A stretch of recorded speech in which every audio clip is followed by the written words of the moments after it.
Hello' everyone. আজি মোৰ বহু দিনৰ সপোন এটা পূৰণ হৈছে। মোৰ ভগৱানৰ কিতাপ মই বহুত বিচাৰি মানে পোৱাই নাছিলোঁ।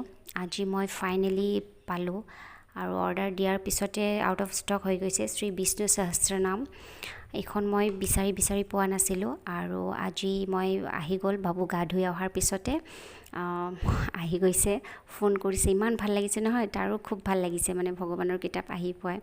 আৰু এইখন শ্ৰী সুত্তম, এইকেইখন মই কিতাপ আৰু সুন্দৰকাণ্ড এইখন দিছিলোঁ। আজি হ'ল মানে বহুত দিন আহিছে এইখন আগতে, যদিও সদায় পঢ়িব নোৱাৰোঁ, বাৰলৈ পঢ়োঁ। বৃহস্পতিবাৰ মংগলবাৰ হনুমান চালিচা, সুন্দৰকাণ্ড মংগলবাৰ আৰু বৃহস্পতিবাৰে শ্ৰীকৃষ্ণ গীতা আৰু গণেশখন বুধবাৰে এনেকৈ মিলাই পঢ়োঁ আৰু এতিয়া এই দুখন শ্ৰী সুত্তম আৰু শ্ৰী বিষ্ণু সহস্ৰনামখন এনেকৈ মিলাই বৃহস্পতিবাৰ পঢ়িব লাগিব।